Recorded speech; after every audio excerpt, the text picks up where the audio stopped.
round of appearing in a library and speaking to people who signed up to hear about my view, my experience, whatever, in the murders that have taken place, and then some. So there's two others that I did. One I think was in Smithtown, and one was in Sable area. And those are available online. I understand they're streaming them, so you can watch. You can do tonight and then compare them if you ever feel like it. And see, did I lie? Something along those lines. Was it before the arrest? Before the arrest? Yeah. Well, you know what? I forget now. It's the day after. It was a day. Yeah, it was right after. You're right. It was right around at the time. A lot has happened since then.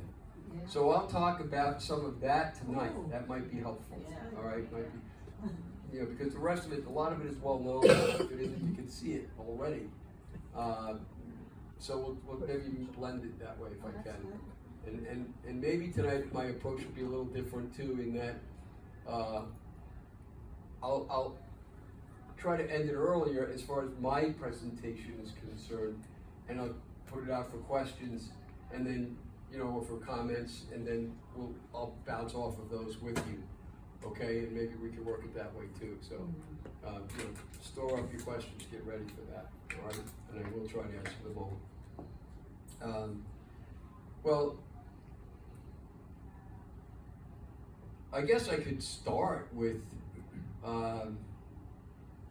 going all the way back to 2011, when these cases all became known to you, to the public, when by coincidence a police officer was training his cadaver dog along Ocean Parkway, and was supposedly training the dog in relation to locating Shannan Gilbert, the girl you all know who disappeared on May 1st, 2010, and in Oak Beach. By the way, are there any Oak Beachers here tonight? They don't usually like me too much, so I didn't think they'd be here, but no, I guess I had a good opponent, I don't know. In any event, that's when it starts. And it starts with that dog discovering one body, which they thought was Shannan, called Mary Gilbert, Shannan's mother, and said, "We found your daughter," and then brought her down from Ellenville, New York, up in near Albany, up in Kingston area, and it wasn't her. And then this happened more than once, the way the police approached this. And I tell you that little vignette to give you a flavor for how the police department originally approached the entire case, which is quite different than the way it's being approached now. And to the credit of the police, they have improved finally, maybe against their instincts, but they have. And in the current regime, in the current approach. But back then, the attitude was, well, if you listen to some of them talk, she's a hooker, they're criminals, what do we care that much? We do our duty and we'll do it all right, but there wasn't a great deal of sympathy, and there was actually that kind of animus against Mary Gilbert, because her daughter had been a sex worker. So that's how the police treated it. And so when they went to get her, it was almost reluctantly to say, "Hey, we found your daughter." There wasn't a lot of sympathy in it. When it became apparent that the only way they were going to locate Shannan was to examine the bones, because Shannan had a steel plate or metal plate in her jaw that Alex Diaz, her boyfriend, had caused by punching her in the face. That was the way that they were able to look at the bones and say, "That's Shannan, that's not Shannan." It finally occurred to them to do that. And So they knew after I think about the third body in that they had to look for that, and it wasn't appearing. So Shannan was, by happenstance, the last one to have been discovered. And she's discovered around December 8th, I believe, of 2011, a year and a half after she had disappeared. So during that time, as I said, the attitude of the police was, you know, kind of hostile. That was tempered by the presence of the media. Once the media started to come in through primarily through 48 Hours, the program, and the woman and her backup editor, her name was Erin Moriarty. I didn't even know if you watch TV. I don't, so I just knew her through the case. But she began to put real pressure on the police because she did, and others did as well, because of certain things that happened with a man named Dr. Peter Hackett, who lived in Oak Beach. Her editor, Greg McLaughlin, has been on this case from the beginning, and he's still on it actively as we speak, and we've become very close friends. And he came from Babylon. He lived in Valley, grew up in Babylon, so he knew the area intricately, and he it was who, when I decided to finally walk the marsh of Oak Beach myself to see whether or not the police spin was really accurate, that somehow Shannan had drowned in the marsh, or they changed that story a little bit, and then they said, well, she didn't drown, maybe she died of natural causes. And so I said, you know, we took up the challenge and walked in the marsh myself, along with my assistant who's here tonight, and to see test the police to see whether they were telling the truth about that or not, and they weren't. So we went into that marsh with Greg McLaughlin from 48 Hours, and he filmed it, and that's how the case kind of got off the ground at that point in 2012, in May of 2012. So when they found Shannan's remains, little insights that I don't know if I've shared them before or not, but when they found Shannan's remains, it was raining, and they brought Mary down from Ellenville. Now they knew it was Shannan because of the steel plate. It was bones. You know, basically, that's all there was left. And they brought her to show the sensitivity of the police, the same police who, prior to that, had announced that, don't worry, the public has nothing to worry about. After all, he only killed sex workers. And they didn't call them sex workers. Okay. They took Shannan, they took Mary Gilbert, who knew or believed for sure that Dr. Peter Hackett was responsible for the death of her daughter.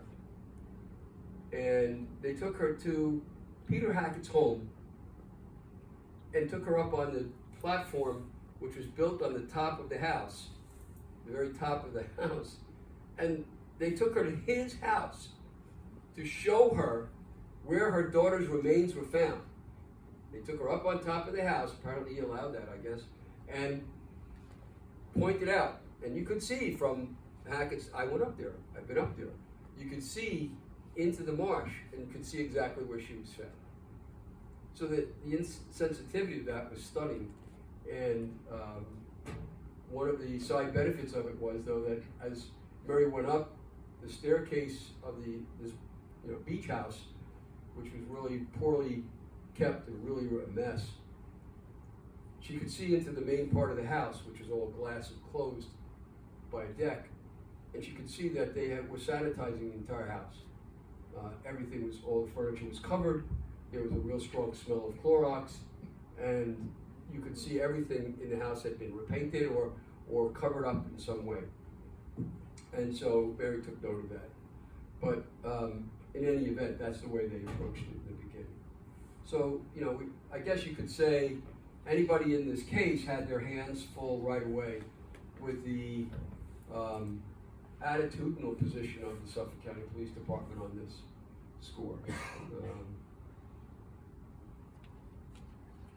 So to jump from that introduction to what really happens is, I think you all know, you probably all heard of the 23-minute tape by now of Shannan 911 call on the morning when she disappeared.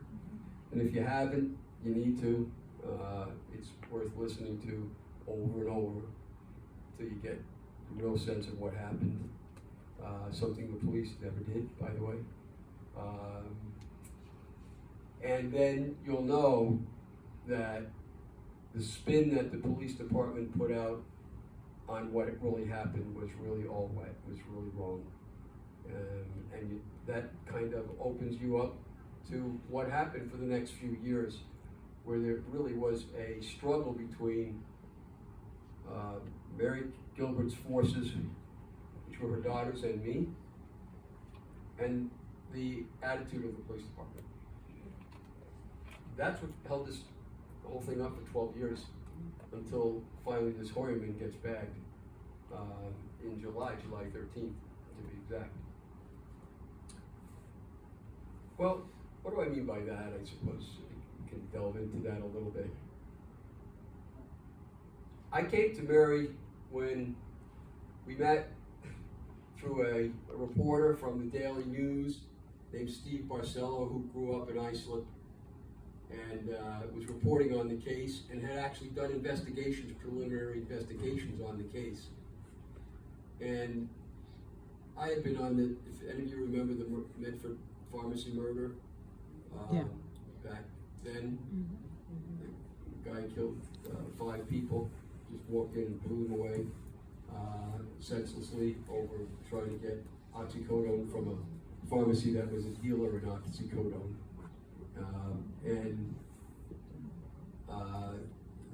One of them, Jamie Tessetta, poor lady that was shot, she had 2 little children, and so they needed to speak at the sentencing of this fellow and his wife, and I was retained to speak for them at the sentencing. And if any of you have gone to a sentencing yourself, or seen it on TV, or had occasion to be involved in one, you'll know that it's really difficult for most people to speak at sentencings, because what can you say to encompass the horror of losing somebody by death, by murder? There's not many words that are going to be able to adequately encompass that. When people, they remember odd things. They say, well, I used to play cards with them on Friday night, and now we can't do that anymore. And it sounds trivial, and it's sort of out of sync with what really happened, and they can't help that, just because people are people, and that it's a very bad form to publicly speak. So I knew that. I'd been to plenty of them, and so I thought, we have to do this differently.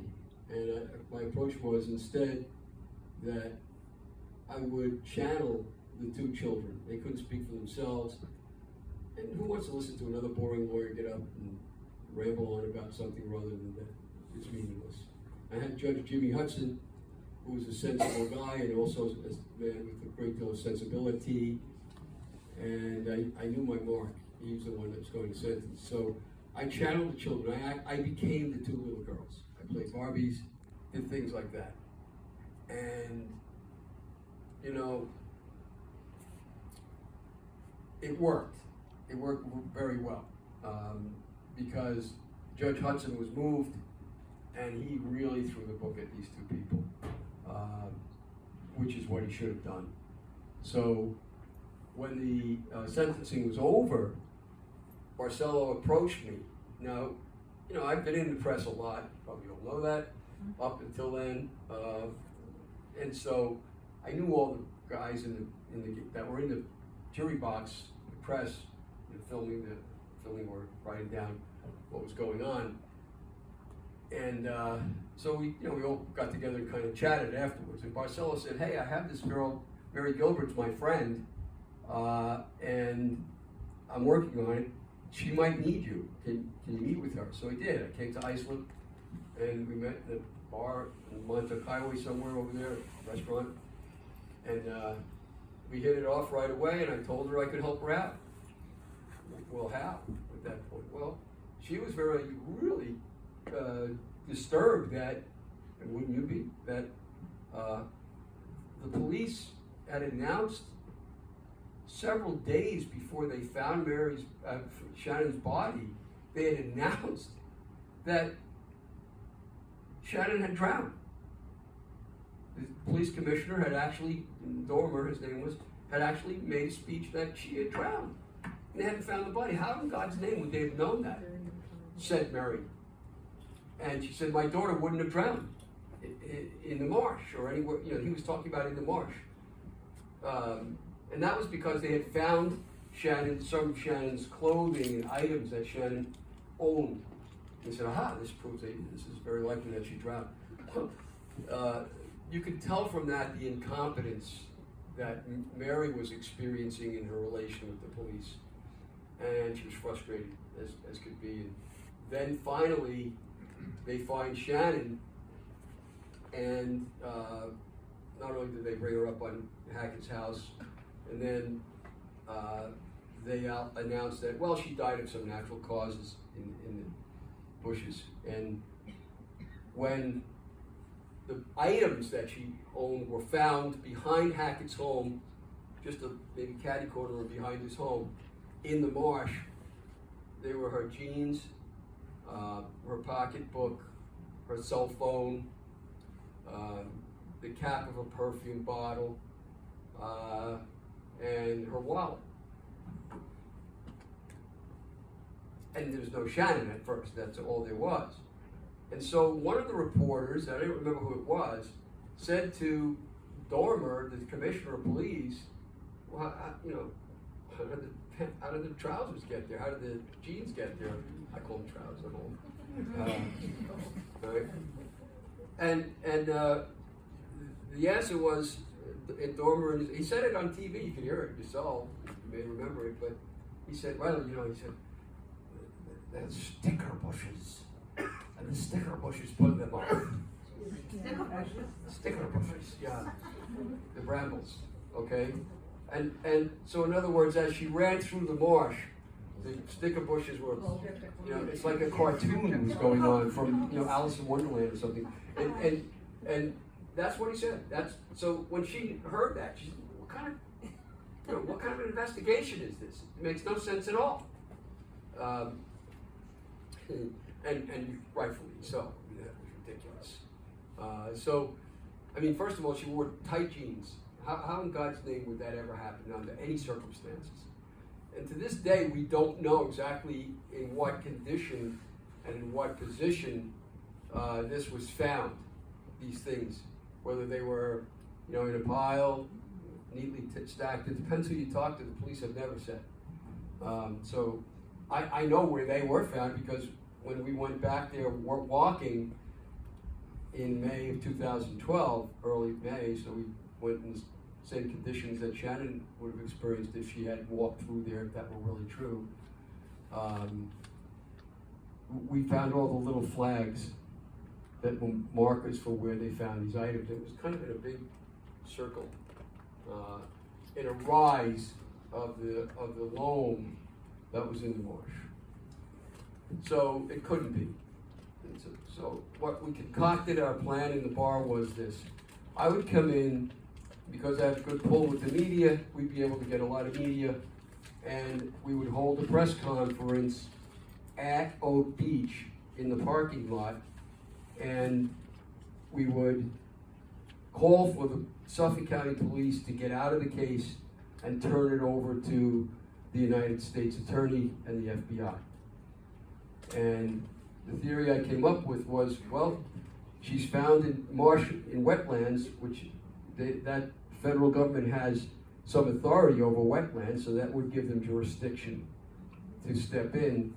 And secondly, that Shannan had come from Jersey City the night before, traveled to Manhattan in order to engage in the sex work and then go to Oak Beach. So she crossed state lines. If you believe that she started her journey to do this from New Jersey, if there was a preconceived plan and she followed it, then the federal government could come in. So we had two good reasons to make that request. I wrote a letter to the United States Attorney asking for that to occur, and then we held our press conference with brought a big poster, and we went out in the cold day and had this press conference. That's how I got in it. That's all I was going to do, and that would be the end of it. I would go on my way. And we did not hear, nobody ever wrote back from the United States Attorney's Office. I don't know why. We have our theories, but one of which is that the police told them not to. And we know that the chief of police, a guy named James Burke,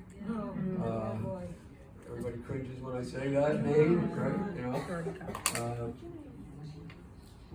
He was the de facto leader of the investigation because he was the chief of detectives for the district attorney's office at that time, and a few days later he gets appointed as the chief of police under the commissioner.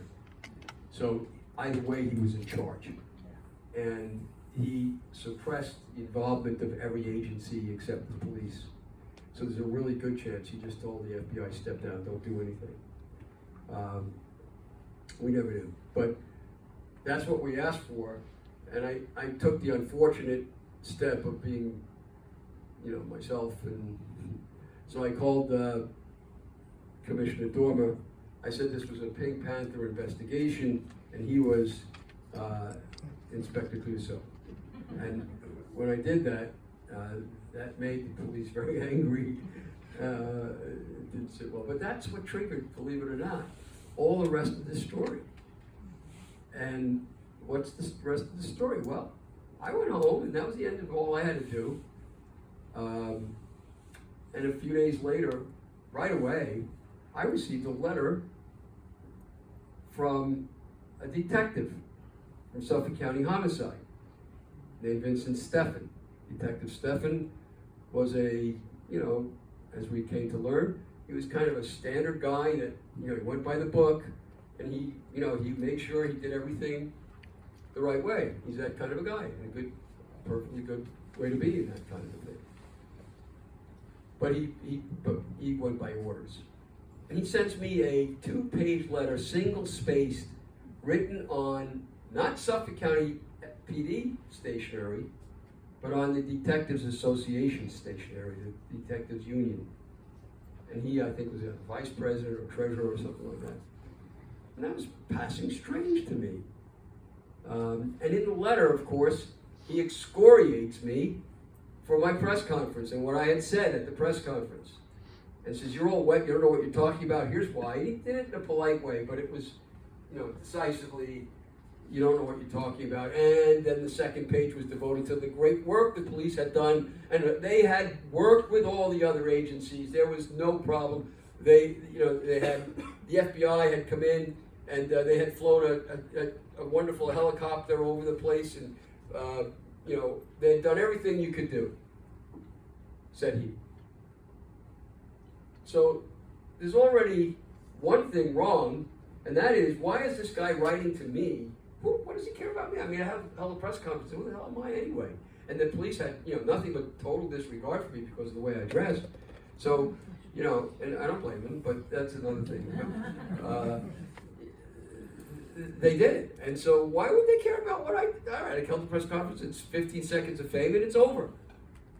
So why go out of their way to do this? It made no sense to me, and wouldn't make any sense, I hope, to any of you. And then, the second thing that bothered me, it was on the wrong stationer. Is the police union taking this position? Who is this? The third thing that bothered me was that the detective from Homicide was going out of his role, right? Going out of his standard role as a detective and laying before me not just his arguments that I'm all wet, but also evidence. Now, if you've listened over the years, you've heard the Suffolk County Police say over and over again in this case, you've heard them say, we don't give up the tapes because there's an ongoing active criminal investigation. We don't give up evidence. So whenever there's an active ongoing criminal investigation, the police are mum. That's their standard practice, and it is. And it is in many jurisdictions, not just in Suffolk County. That's standard police work. I understand that, I get it. There are good reasons for that, ordinarily. And so, he was breaking ranks completely on unofficial stationery. And what he was doing was he laid out in his detail what he said he heard on the 911 tape, the 23-minute 911 tape of Shannan. He said, this is what was really on there, so what are you upset about, basically? So here he is revealing evidence, key evidence, during the investigation. That made no sense at all, and it was against all of their own protocol. Would he do that, and without the approval of his bosses? Pretty hard to believe. But what he said in that letter didn't make any sense to me at the time.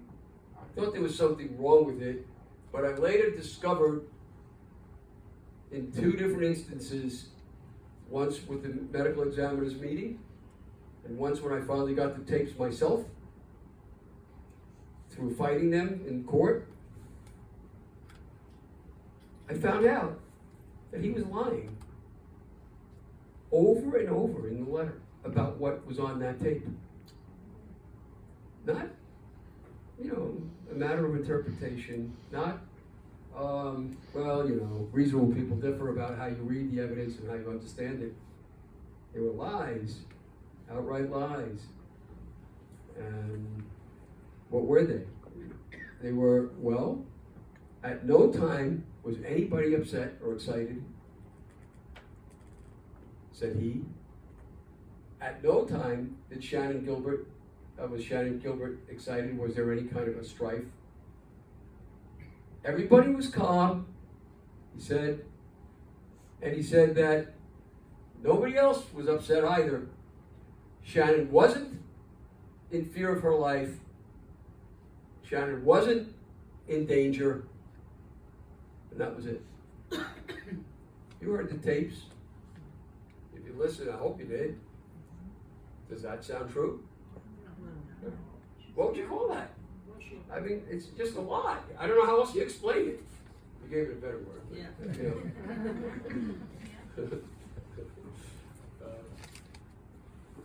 So, when I got this letter, I knew something was up, but I didn't know that was true because I hadn't heard anything yet about what was on the tapes. It sounded very bizarre that could be that she would run away in confusion because she was upset herself. She had something went wrong mentally. And he pointed out, he said, they had checked. I mean, this is the extent they went of revealing evidence. They had checked with good sources, solid sources. And those solid sources told him that Shannan had done this before, had run away in a confused state before, and that she had mental problems. So that was going to be their whole story. So what do you think's going on? Well, a few days later, maybe a week later, if it was that even, Chief Burke gets to be Chief Burke. He becomes appointed. During this whole mess, and when Dormer stepped down because of this mess, so probably we had something to do with forcing that to happen with the press conference. I don't know, but Dormer steps out, the chief of police resigns, and Burke comes in as the chief of police. We get a new commissioner. And then, within, that same week, thereabout, in January of 2012, we're now up to,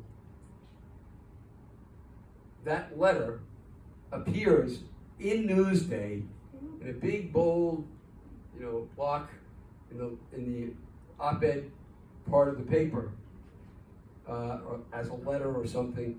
It's exactly the same letter that he sent me, except they took out a sentence here and there to adjust it, nothing important, and then they published it. They sent it to, in other words, what they did was, somebody concocted the official police position that they were going to take, and sent it to me. That was their test run, and then they put it out to the public. So the trouble with that was that, and my lovely assistant will confirm, she'll remember this, is that it pissed me off. And I said, wait a minute, you're kind of offensive, really. It's outrageous, and also he's saying what a jerk I am, basically. So, yeah, of course, my Irish self got in it, and like that, said I like to fight, so let's fight. And I stepped in. I called Mary and said, I'll continue to help you. Something's really wrong here. Something's up. Something's not right. And so we continued on. And in doing that, we ended up, we went to the autopsy meeting, another bizarre circumstance in this series of bizarre circumstances. Because if any of you have ever had a relative that passed away and had to have an autopsy, the medical examiner meets with you and your family and tells you the circumstances, and is gentle and sympathetic, and gives you some of the evidence and the belongings of the person and so on. This is what happens at a normal autopsy meeting with the ME. And the ME, medical examiner, is a civil authority. They work for the county. They're not cops. They don't work for the police department. They work in tandem with the police department, but they're not supposed to be a branch of the police department. They're supposed to be independent, as they used to be back in the day when Michael Biden was the ME for Suffolk County. He was that for 2 years. So, all right, so we go to the autopsy, and there's all press outside on the steps. Okay, no big deal. In we go, and sits there the assistant medical examiner who did the work, who was brand new at her job there, and Dr. Sims Childs, and then the medical examiner herself sat next to her, Dr. Sims Childs. We sat across the table. When I say we, it was myself, my assistant, I think an intern we had from our office, and the Gilbert family, Mary and Shannan's sisters. And sitting to my left, that is to the right of Dr. Sims Child, and slightly behind her, in 3 chairs, with 3 detectives with their arms folded. 3 homicide detectives. I recognized one of them, but I didn't have time to think about the other 2. And sat there grimly like 3 reapers.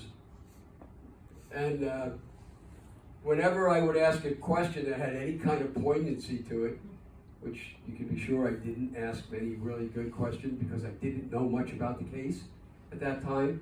So they were just, the plain ordinary vanilla kind of questions that you would ask about the cause and manner of death.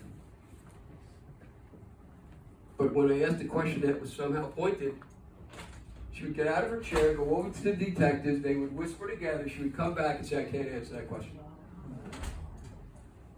So I've been at this for, believe it or not, how young I am, and look, I know, but I've been at this for 41 years, and I've never seen that, and I've worked on it. I think I'm up to what, can't even remember how many homicides, 30 some odd homicides, or maybe more, but in various jurisdictions.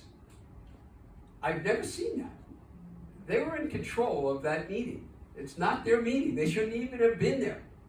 And if I really had my druthers, which I didn't yet, I would have told them, what are they doing here? Get them out of here. but I didn't. So on it went. But Simschilds told us what she heard on the tape. And that's the one thing that they couldn't do anything about, because I said, did you hear the tape? Yes. Well, tell us what you heard.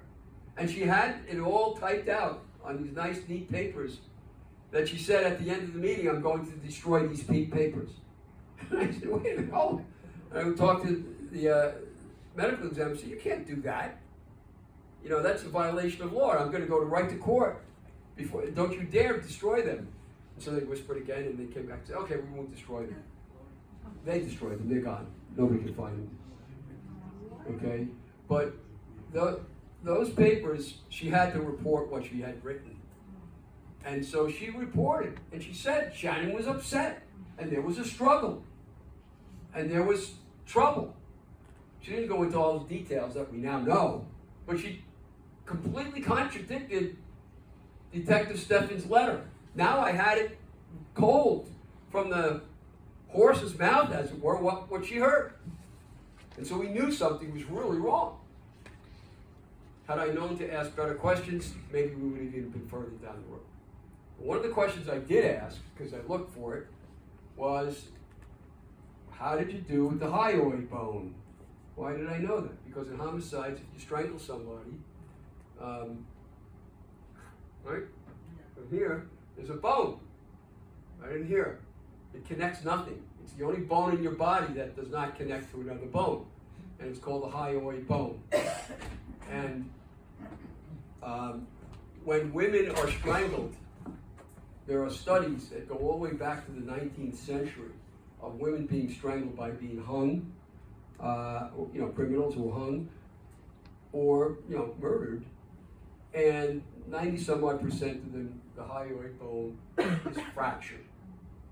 Okay? Because when you squeeze on it, it's a bone that's shaped in a U shape, and it has two horns, one on each end, and then on the horns there's another little horn that sticks out off of the main horn. When you go like that and you push it, it snaps. Okay? Breaks in some fashion. So on the paper they gave us of her skeleton, it was this 8.5 by 11 black and white skeleton on the white skeleton on a black background. You could barely see any of the bones. You couldn't tell what they were. It's a picture about that big of the whole skeleton. So the hyoid bone was infinitesimal. It's only a little bone, about that big. And you couldn't tell anything about it. But it had a little notation on it with an arrow saying indent. And I asked her, what's the indent? She said, well, there's a little growth. It looked like some indent in the base of the bone. I said, how could that be? Why would that be there? She said, well, it could have been, she had a growth in her throat and it grew into the bone. I said, all right, but it doesn't sound right. Something wrong. She's only 23 years old. She's not an old person that has those kinds of things. What's going on? But, all right, stored it away. Just thought about it. There's something wrong here. So we couldn't get the bones back. This side story I have been told, but the ME resisted giving us the bones. So they keep the bones on a shelf in their little office over there. And for a long time, I forget how long it was, maybe 2 years, a year and a half, I can't even remember, or more, they had the bones. And we finally, I took them to court, or I threatened to take them to court, I forget which, and eventually they gave up the bones when they said, as long as you have a place that you can, put the bones, we'll give them to you. I said, okay, fine. We found a funeral parlor in Rockville Center. These were nice people who gave us their morgue and said you could use it, and as long as you have a burial site for her. And they charged us a very modest fee, which I don't think we've even still paid at all because we had no money. We hadn't raised money or anything like that. So they were decent. We used their funeral parlor and the bones were brought there. And I was able to get a fellow named Michael Bodden. He's a world-renowned medical examiner. I think now he's a contributor on Channel 5 Fox. If you ever watch it, he's their official spokesperson about medical things with the dead bodies. And, you know, Michael did the bullet case with Kennedy, how many bullets hit his body, really. That was Michael Biden's work back in the 70s. And if you name a famous case, he's the guy that they brought in to do the work. So he was, you know, bar none, he was a top dog. And I called him, and he lived over in 56th Street, I think between 5th and 6th.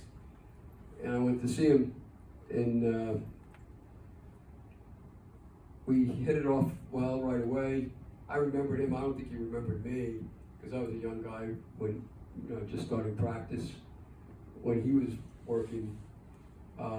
But as we got talking, we found out that we had something in common, and that was that his brother, Bobby, played semi-professional football against me. I played for the Long Island Giants, and he was one of my rivals, and we knew each other, because you get to know everybody in the league, and we went way back. And if you wonder what this little twerp is doing playing semi-pro football, I used to be 210 pounds, and I used to lift a lot. I worked out, and I used to go work in gyms and teach weightlifting. So that's all changed a lot. But back in the day, but I was the smallest linebacker in the league, but I still played.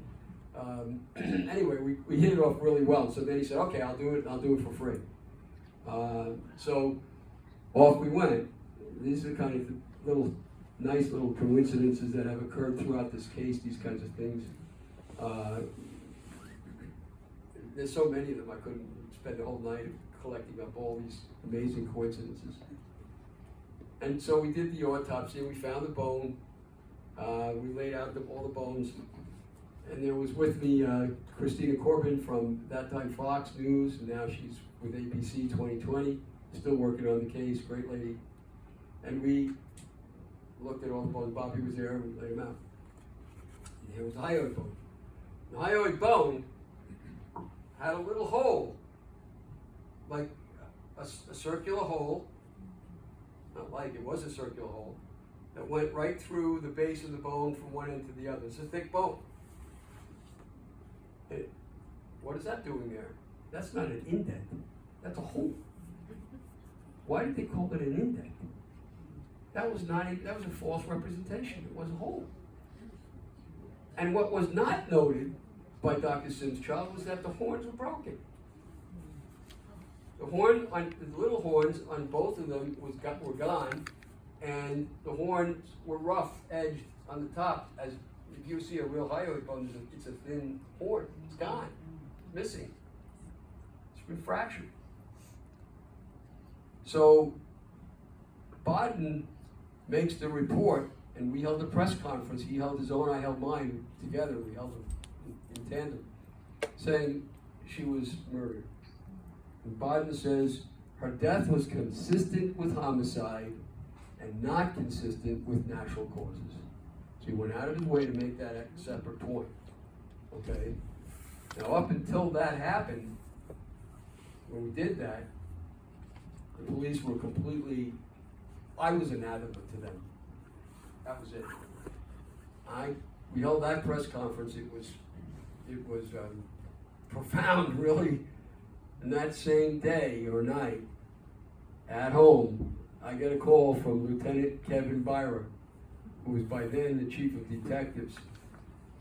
And he says, "Hey, let's work together." And I said, "Great, I will." And I told him, I said, I know we've had our debates, but no hard feelings. I have nothing but highest regard for police, and I do. And I'm not one of these people that are pounding away at the police department, anti-police. I'm not. I said, I've done many, I told him, I said, I've done many, you know that, Lieutenant. I said, I've done many homicide cases here in Suffolk County and other cases, and I have to cross-examine cops all the time, and I think they're nothing but brave, noble people, for the most part. So it's nothing in that regard. Okay. And he never called me. So I called him the next week. He said, he was going to call. Never did. I called him 3 times. No calls back. And I never heard from him again. Don't know why. That's what happened. And I hadn't done anything in the meantime to upset them in any way. But so it was. And mind you, we had walked the marsh, and I think I told you that, and we saw that it was physically impossible. You people who live in Lindenhurst and go out in the canals, you know what I'm talking about. It was physically impossible to penetrate the marsh. So the whole theory that Shannan Gilbert ran confusedly into the marsh was in itself an absurdity. Not just wrong, an absurdity. That marsh is a wall of sticker bushes and reeds and all kinds of growth. You just don't run into that, and it's this high. Anywhere along the edges of the marsh, there are no entrances. You'd have to fight your way in to get in there, unless somebody cut an opening. And so Barcelo, who came to the walkthrough that we did at 4:53 a.m. When Shannan had made the call, but a year 2010, we're now in 2012. The Barcelo got it from the cops as to where they theorized that she had entered the marsh. And next door to Peter Hackett's house, going west, was this other kind of rickety house behind which there was a lot of garbage and boats and whatever, broken boats laying there. And behind that, there were kind of like you might call it an opening, not easy to get through, but you could fight your way through it and get in. That's where they thought she entered. So we said, okay, we'll go in that way. And that's what we did. And, think about that. How could Shannan Gilbert have found that spot? It made no sense whatsoever. She would have had to have gone through all the boats and so on to get back there. So in she goes, supposedly, in we went. And we walked in the twilight, because remember, we entered early. We entered the marsh at about 4:53, which is the time she began the call. But remember, she runs to 20. She's there in the John's house, Joseph Brewer's house, and then she runs, and that lasts for 23 minutes. And then after that, she ends up many minutes later at Barbara Brennan's house, knocking on Brennan's door, trying to get in her door, and Brennan calls 911. So we know to go from Brennan's house to the marsh would also have taken time. For Shannan to have gone into that marsh, it would have been light out. It was already twilight by the time you get to around 5:15, 5:20, because the sun came up at like 5:45, around roughly speaking. So it was already twilight. It wasn't really that dark. So the whole idea that she got confused and got lost in the dark is complete nonsense.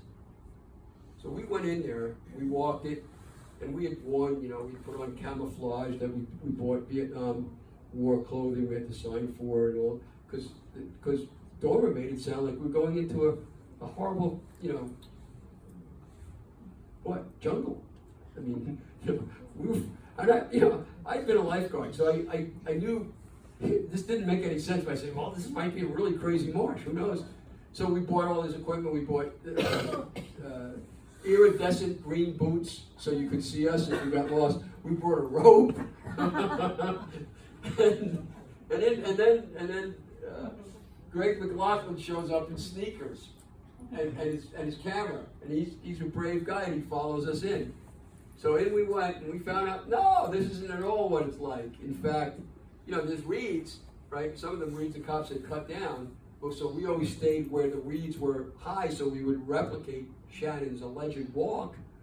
And we realized that the water was this deep or less.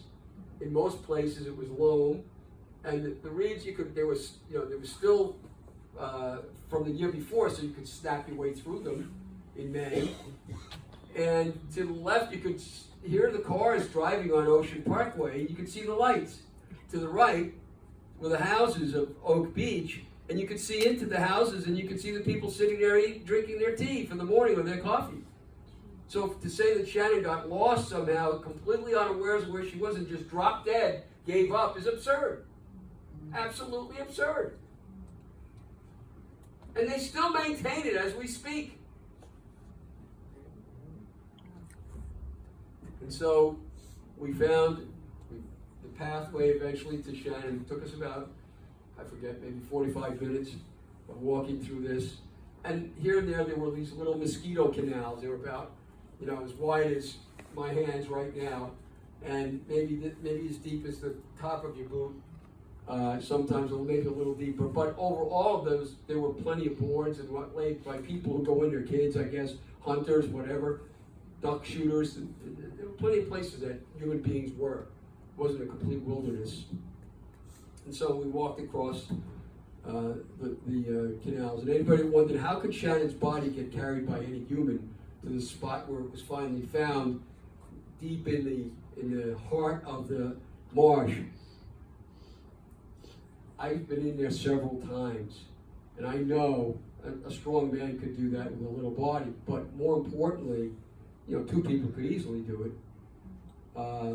I found a small, under all the mess, we went in one August, and we found a small punt, a boat that was, closer to the parkway. I don't think it's a boat that would have been used necessarily, but it proved that somebody had a boat, and that you could float a boat on those mosquito canals and pull a body.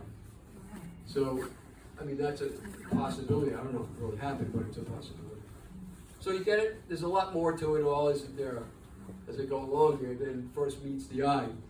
And when we found out where Shannan was, where, the crosses were all there, that sort of thing, it was a kind of a rise, and the ME had told us that she was laying face up with her head on a bush. So how do you drown that way? It's a pretty amazing effort, And yet, this summer, the police still took the position that she drowned. By the way, there was a way for them to know whether she had drowned by doing what's called a diatome test. I'm not a scientist, I don't know much about it, but I know you can do it. And that's the test that determines this. You can use a bone, you can use her hair. There was a matting of her hair that was left. They never conducted a diatome test because they knew very well that they were all ridiculous on that point. Okay, so that gives you some flavor for what was real as opposed to what is said in the police narrative. Many years later, when Commissioner Rodney Harrison, after he gets sworn in, one of the very first things he does is he comes to me, calls me and says, let's sit together and talk. And he came to my office with Detective Byra and another two detectives, and I think a bodyguard. And they came into my inner office and he sat. And one of the things I said to Lieutenant Byra was, this letter from Vincent Stephan, how do you explain that? Now, I had just met Rodney. Rodney's sitting there, am I right? And here's what Detective Byra said. I can't explain it. He said, yeah, it was false. He admitted the letter was false. So at least, give him that. But I can't explain why, said he. So that's the police narrative that their chief said is no good. And as we speak, they're still holding to that narrative. Nothing has changed on that narrative. You tell me why, I couldn't begin to tell you why. So anyway, so much for that part. Jumping way ahead, I had to go to court to get the 911 tapes, and they wouldn't give them up, and so I had to sue them. I sued them twice. The first lawsuit got tossed because we had gone by way of a FOIL request, and they said no, so I sued them, and the court said, you can't get them by a FOIL request, however, you can get them by a subpoena, said the court.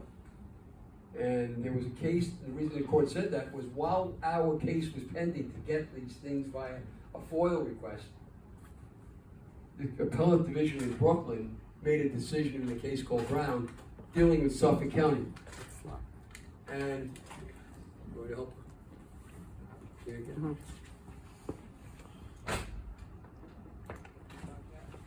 Hi, how are you? Good to see you. I never know what to do when people kiss me. Do you ever, Kiss him back. It's like the French thing, you just pretend. I don't know. But it was a nice kiss. Anyway, where was I? The FOIL request. So while that case was pending, we went in for a court conference, and the decision was made in the case, I think it was called Brown, and it was against Suffolk County, that said that the county had to give up the 911 tapes to a civil lawyer, a lawyer in a civil case, which is what we were, regardless of whether or not there's criminal implications and there's an open active investigation. But they had to do it through a subpoena. So we said, okay, fine, we'll pull back our lawsuit for the FOIL, and we'll go by subpoena. And the judge signed off on that, and that's what, the very day that was said, I had a subpoena out. And what do you think happened? The county said, we're going to fight the subpoena. And the law was very clear. We were in court talking about it, a week before. And the county attorney comes out and says, no, we're not giving you the tapes. What Yeah. year was that? 2015 or 16, I believe. It's a little foggy, but right around that time, okay? And I had at that time I had a retired Suffolk County homicide detective who, by another coincidence, a happy coincidence, I met because when I was a history teacher in Miller Place, after my sojourn in Lindenhurst and St. Paul's in Garden City, I had students, and they were this guy's kids. All right, and I went into a flower shop one day. I was looking at, it was a flower shop, a shed place that you buy sheds. I was going to buy a shed, and he was there. This guy working. He says, "I know you," and I said, "I know you too, but I don't know how." We talked. It turns out he's a retired homicide detective, and I had his kids as students. So he said, "Hey, I'm really interested. Can you help?" And he came in and helped. And he took a whole booklet I made of evidence, a very scholarly approach, very carefully detailed book with all the evidence and with all the testimony I'd taken from Dr. Hackett and his family and everybody else in Oak Beach, the infamous Oak Beach, and presented it to the homicide detective, Pat Portella, who was in charge of the investigation. And I figured with a homicide detective going to another one, that's probably a good idea. Portella refused to accept the evidence and told Bill, the detective, John Ray will get those tapes over my dead body. That's what he said. And I wasn't there, but it reported to me by my detective. So, okay, so I had to fight them. So I went, now I had to fight them when the law was clearly on my side, and the police put in affidavits on sworn statements saying there's an open, active, ongoing criminal investigation. We are not giving up these tapes. And I said, I put it to the court, and I said, but look at the newspapers. They had said that this was an accidental death. So it can't be an open, active, ongoing criminal investigation, by definition. You can't have it both ways. And I had to fight my way through the court. You know how much work that is? You know how much time that is? You know how much money that is? I had to do all of that. And I did it. And so standing alone against them, I had to overcome this kind of representation. Keep that in the back of your mind, because what happens next is finally we win. The court finally, and by the way, the courts were so slow, you have no idea. When one motion made to throw my case out, made by Dr. Peter Hackett's lawyer, who was the former partner of District Attorney Thomas Spoda, his name is James O'Rourke. When O'Rourke made the motion, It took a year and a half to decide the motion. Motion is supposed to be decided in 60 days. Okay, so you get the flavor. I think that decision was made by a former cop who was then a judge. Anyway, we get, or at least in part it was, and I think then he deferred the case to another judge and he decided. That's what happened, yeah. Sorry, that's what happened. But anyway, we win. They appealed it. When the government appeals something, it's an automatic stay. So I couldn't get the tapes. They lost. It gets sent back. They appealed it again. 2 appeals. And finally, the appellate court said, you get the tapes. We won. But there was a twist to it, as always. I wasn't allowed, in the court's decision, to use the tapes to the public. I wasn't allowed to reveal what was on them. So that was my real purpose, was to be able to do that, and I couldn't. So I had to keep them to myself. And the court had strictly said, do not reveal what's on those tapes. But the police had continuously said negative things about what had happened. So I merely responded to their negative comments and saying things that were tantamount to really the things that were on the tape. So I was able to get some of that done with the public having some knowledge that something was wrong there, right? But I get the tapes, and it was, ironically, it was Detective Portella who had to deliver them, and he came to my office on a day that, I think it was a weekend, I forget, but I think it was a Saturday, and I guess they expected I wouldn't be there. Well, I usually am. And I got the call from somebody and said, "This is detective, there's a cop at your door," or somebody in a suit, so I know it's okay. So I zoomed the office anyway. I was on my way there anyway, and zoomed over. And there he was. And we had a nice conversation. I'd met him once or twice before in the case, and I invited him in. We talked for about 45 minutes. Had a really nice relationship with the guy. He's a gentleman, good guy. And he gave me the tapes.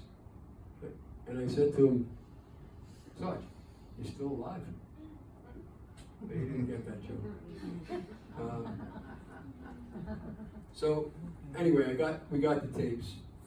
And now, with that in mind, we sit on the tapes for another, 2 or 3 years, I forget how long, it was a long time, before finally we were able to get the tapes released to you, because Rodney Harrison, when he came to that meeting at my office, he was talking about transparency and, changing the relationship with me. And he stood up and he said, "You know what, I'm going to release the tapes." And you had to see poor old Lieutenant Burke.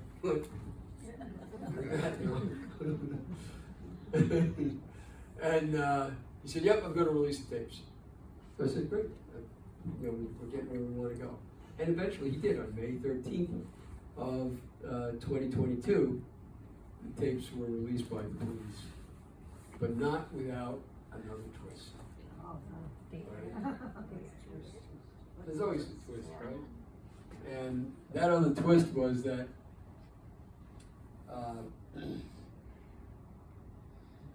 Lieutenant Byrer,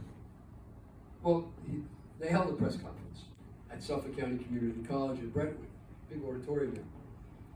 And so I went, and Phil Boyle, the state senator, Boyle, I think he was your senator, he went, and various other people, and we were not allowed in. Only the press was allowed in. So we got to watch it on Phil's little camera, right? And while I'm standing there watching this full thing, out comes my friend Gregory McLaughlin from 48 Hours. He comes out early. I said, "What are you doing?" He said, "John," he said, they're pulling the wool over people's eyes. They're completely misrepresenting what I know to be true, he said, and I saw that they had actually altered some of the pictures. They had a big screen like this. They were doing a show. They played the tapes and doing a show. And they had altered some of the visuals. And he knew it because he's a cameraman. That's what he does for a living. And he said they had altered for example, as they were doing their presentation, they wanted the audience, which was the press, to know that Shannan had run into the reeds in the darkness and got lost and confused and so on. To do that, they had to show the reeds, right? So they had a picture of the reeds, and the reeds are very white. And behind the reeds, everything is black. And Gregory had walked the marsh with me. He said that's a misrepresentation. They could only do that by taking the aperture of their camera, focusing it, narrowing it down, and what that did is it created the contrast so that it would look darker than it really was. And he said, I'm just not putting up with this. And he was offended. And he said that the other thing they were doing, which we could hear them doing, is that they didn't release the entire tape. What they did was they took a truncated version of the tape, very truncated. I think they maybe played 3 or 4 minutes of it entirely out of 23 in spurts as they showed things on the screen, and they made it seem like Shannan was confused. Okay? And he didn't like it. I didn't like it either, from what I heard. And they, at the same time, simultaneously with the entire press corps sitting there, dutifully listening to Kevin Byra, who was doing the entire presentation, not Rodney. They were playing the entire 23-minute tape on their police site that they had pretty obscure. You had to find it. Originally, it wasn't easy. They were playing that tape, but the press was not listening to it. They were there at the meeting listening to the truncated version. So when the reports all came out that night, in Channel 12, Newsday, blah, blah, blah, they were reporting what they heard from the police. So the police put their spin once again to try to offset what the tape really says. So it was kind of outrageous, really, what had happened. But still, the public eventually was going to get to hear the tapes, and they couldn't avoid that.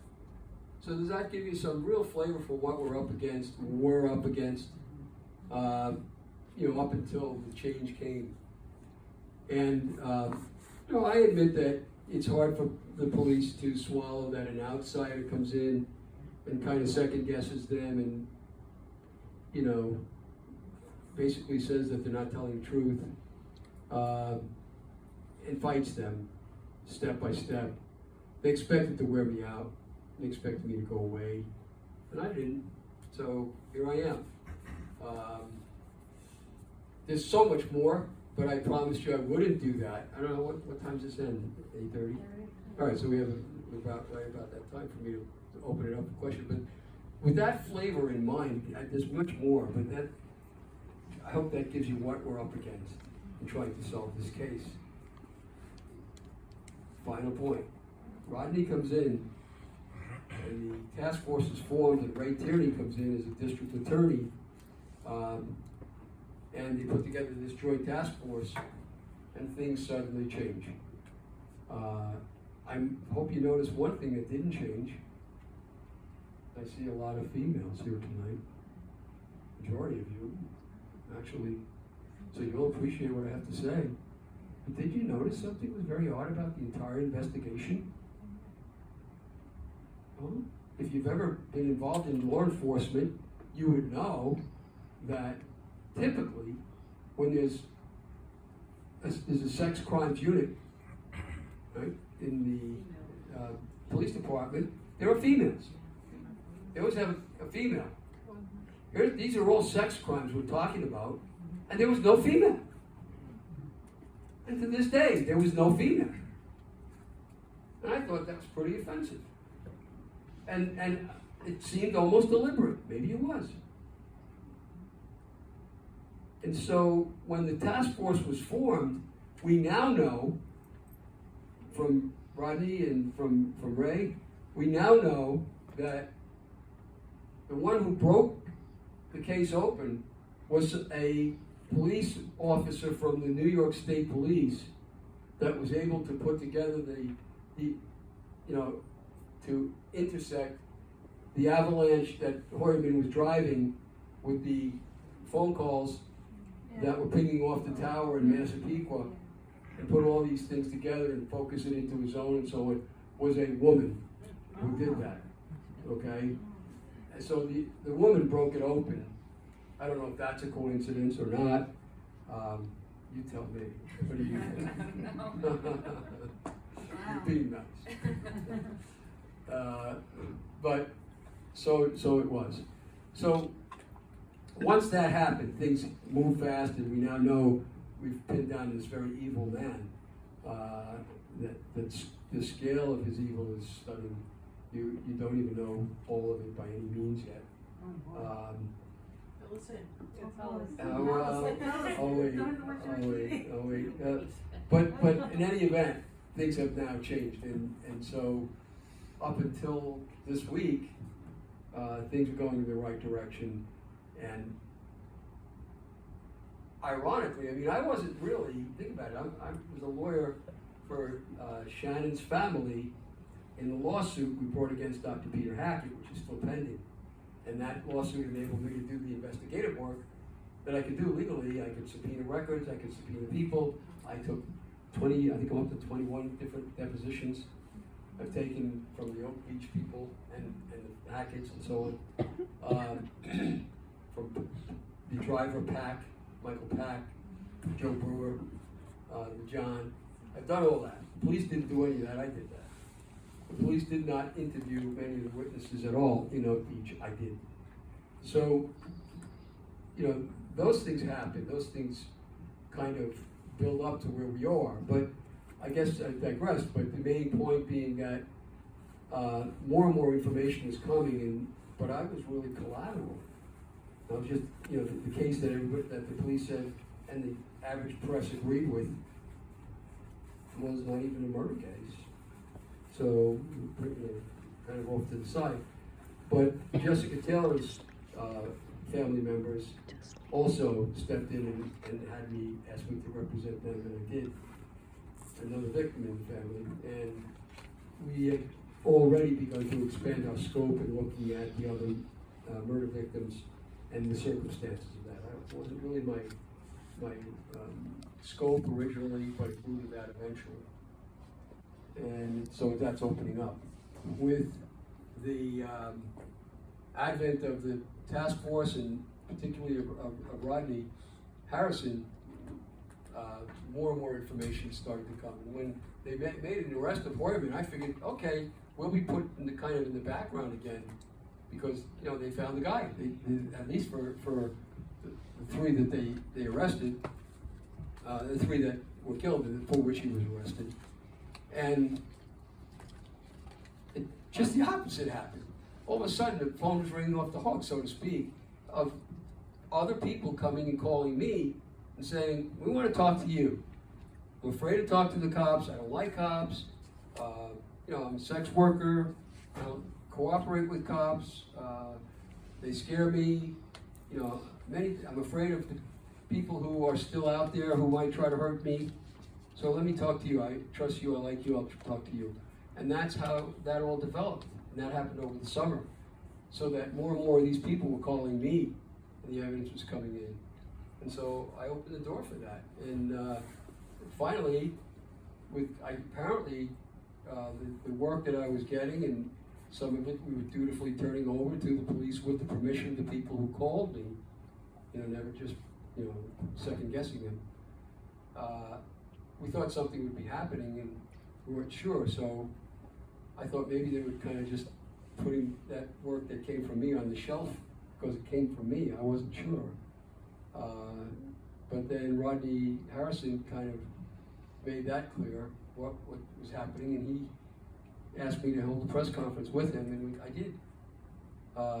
Wherein he said, you can talk to John Ray, you can use him, you can call him, anybody out there who wants to. And he basically, we had 2 affidavits of one, a person, neither one of them were sex workers.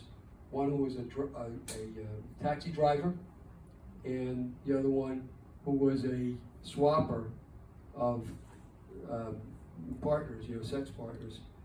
And they gave us affidavits about what they knew, which were kind of profound. And so, with Rodney there, we presented them to the press, to the public. So you could tell that he certainly considered them to have credibility, as did I. And since that time, even though Rodney has now resigned, as we all know, because the election's tomorrow, somebody else new is going to come in and put a new commissioner. So he made the right decision, stepping away. More and more people are calling, more and more people are coming forward.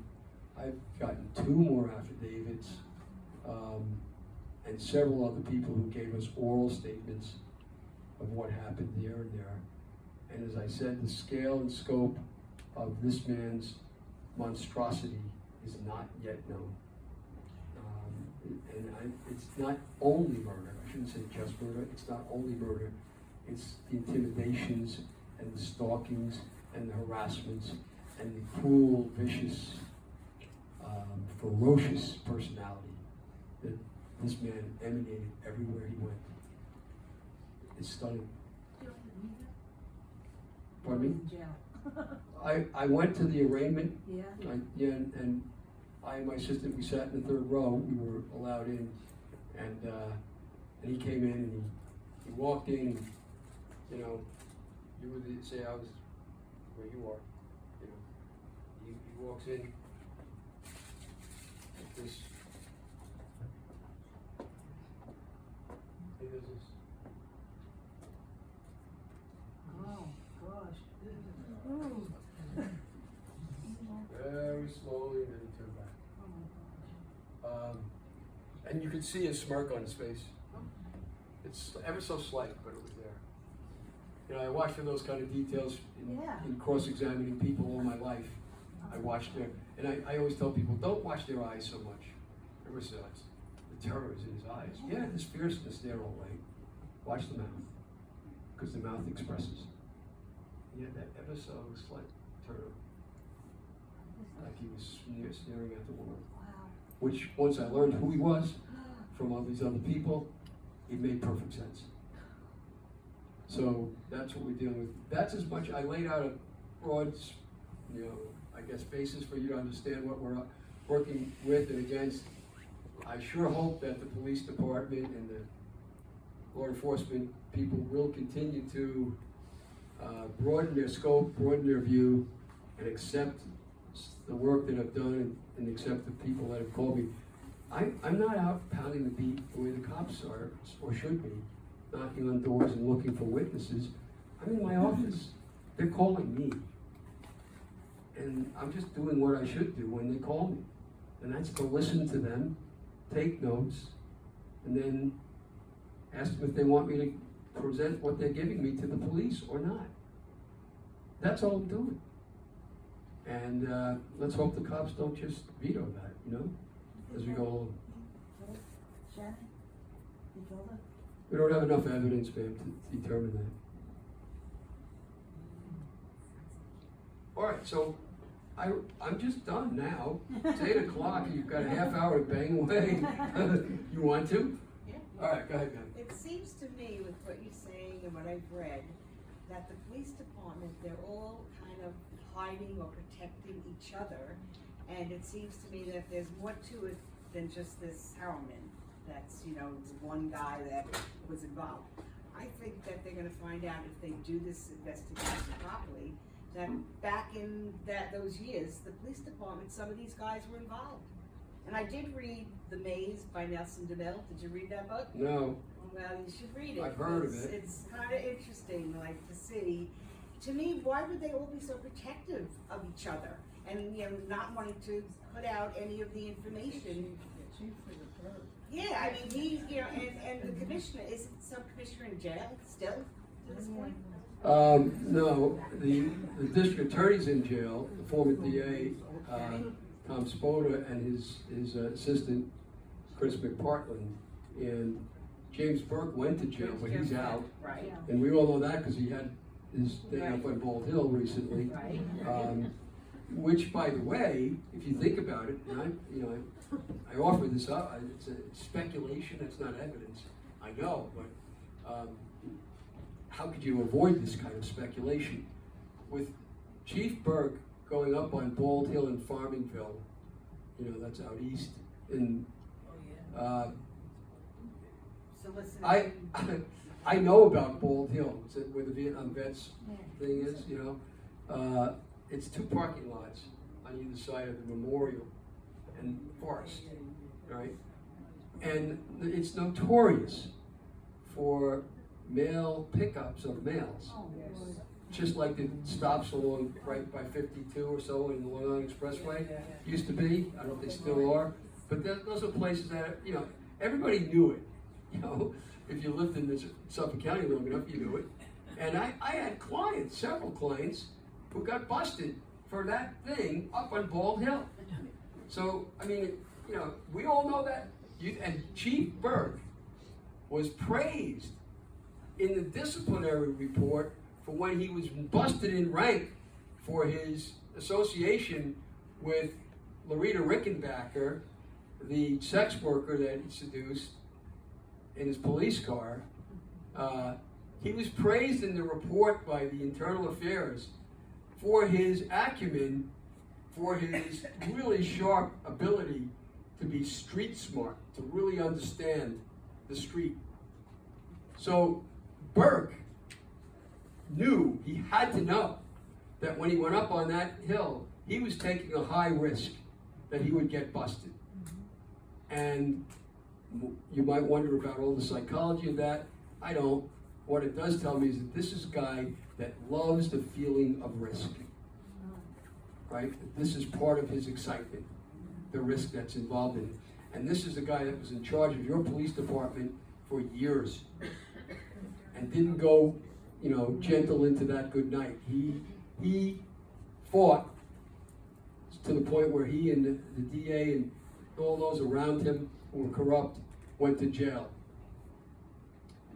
And so you might wonder, going all the way back to poor little John Pius, back in the 1980s, the early 80s, that little boy's getting murdered by having rocks shoved down his throat by Burke's friends.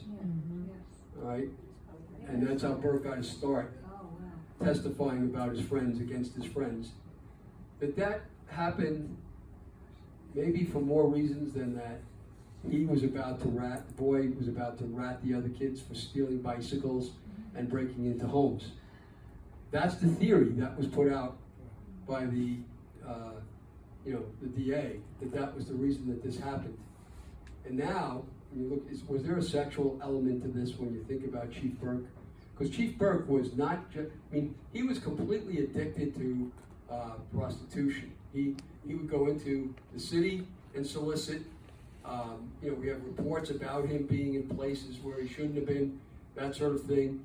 But I always thought it was girls, because he was profligate with female prostitutes. And I'm using the word instead of sex worker on purpose because from the police perspective, that's what they were dealing with. And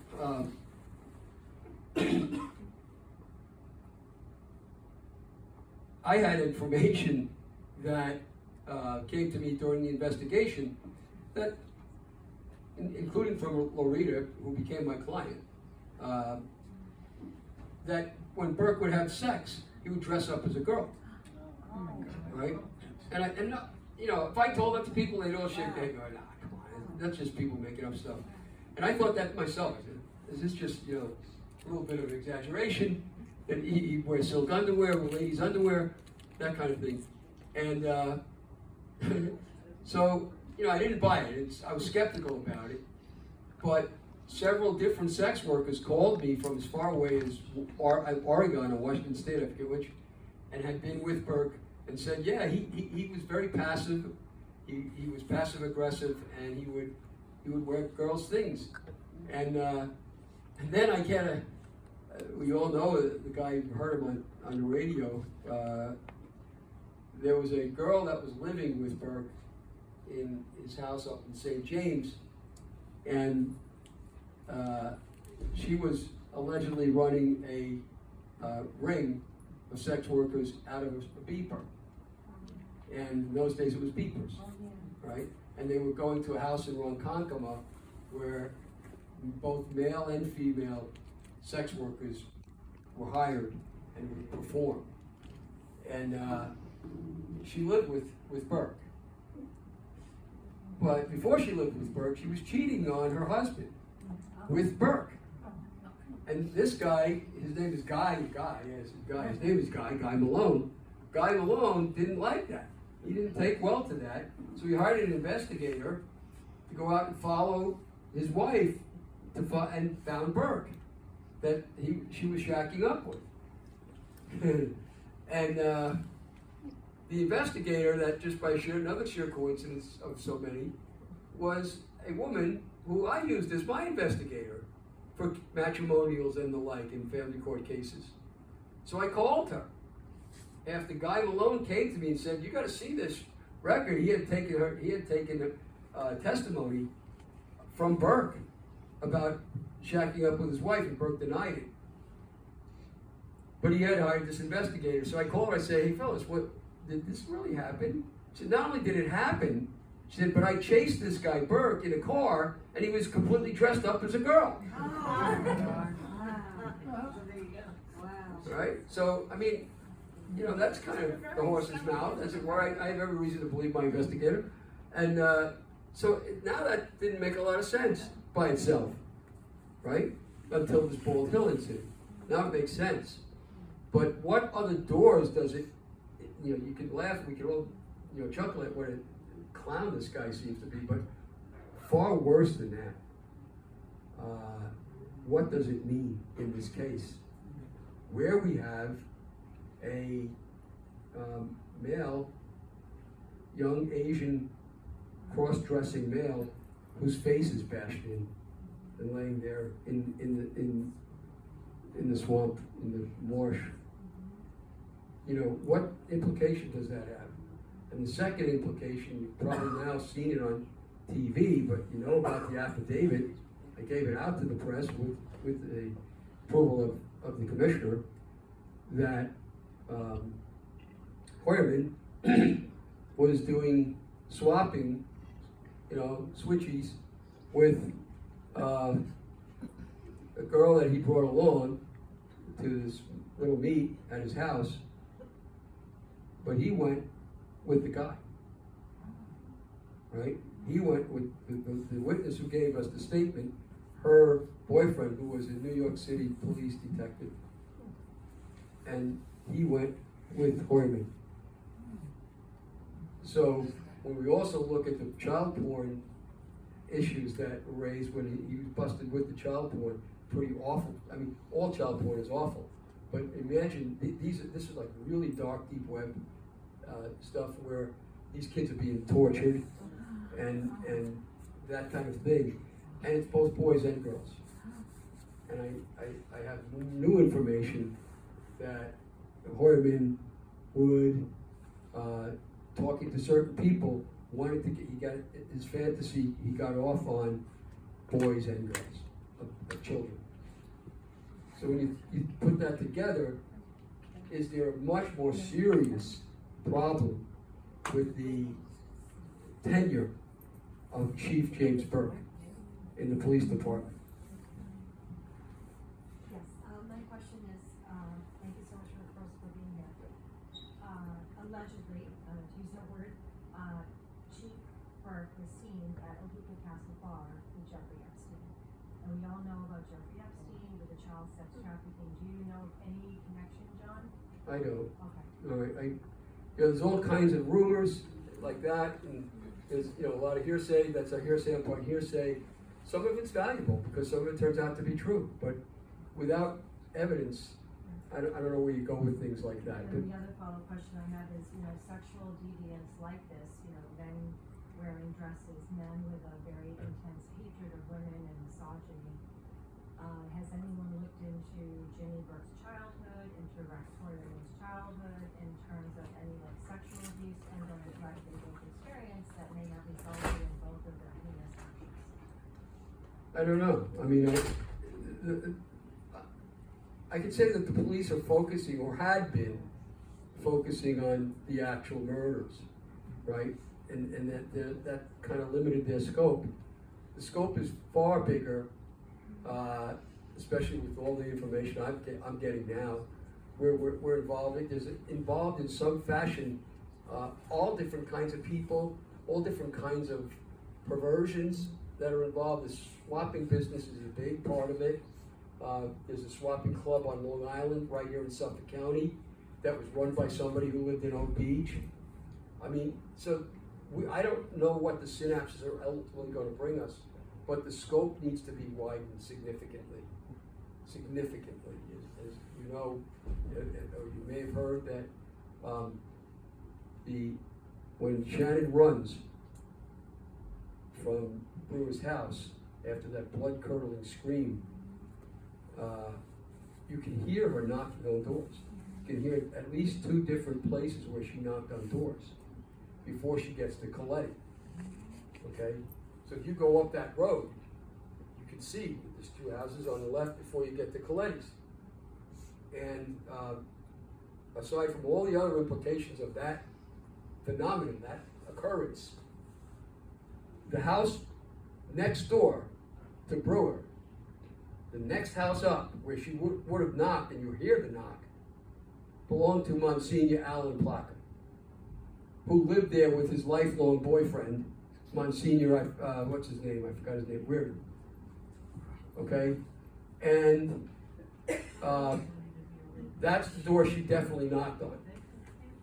You might say, so what? I mean, there's just another one of the many coincidences, but Placa was implicated in the Catholic Church's sex scandals with children, and Hoyerman is involved in some way. His family is involved deeply in the Catholic Church, and Placa. The only reason I bring it up, it sounds like maybe a coincidence, but Placa. First of all, Brewer claims he didn't know Placa. He didn't know who he was. He lived right next door to him. Yeah. Right? Placa put an application in to the Board of Assessment Review, or whatever it's called, the small claims board that they have. When you want to get your property taxes reduced because you think that they've been the value has been overvalued of your property, you put an application in, and you go to a small claims part in the court. What's it called? It's a grievance. All right, tax grievance. Okay. So you put an application in, and you explain why your property isn't what it's valued to be, worth a lot less. Placa put in an application to reduce the taxes on his home by 61 point something %. And he said that the reason he was doing that, this man who takes a vow of poverty, chastity, and obedience, okay, the reason he was doing that was because Shannan Gilbert knocked on his door. And because she did that, it reduced his property value. And he actually says that in his application. Now, mind you, he says this Monsignor, who, by the way, was the architect of Fidelis Insurance Company and the chief executive for years of that, because that's the Catholic Church's insurance, which is $1 billion operation today, right? He was brilliant in putting that all together. Same guy. Okay. This man, knowing that the Gilbert family is still alive and well and fighting, put this application in to benefit, to exploit Shannan's death so he could get a reduction in taxes by 61%. Did he get it? We don't know. Today, I just got that information not very long ago, and when we checked today, they indicated in whatever records they have that it was resolved, and they don't say how. So we'll find out. We're working on it. But, pardon me? Did he say that he was there on May Well, that's the whole point. He says Shannan knocked on his door. So, and he paid money to some, one of these companies that goes around and makes up these applications. So he spent a lot of money doing this, and it's under his name. And he actually says that. So that means this to me. That means he was there. He was home, and he heard that knock, and he didn't do anything about it. And that blood-curdling scream took place right next to his window. And he did nothing about it. He didn't answer the door. Or he wasn't there, and he heard from somebody that Shannan knocked on the door. How would he know that? Was he there?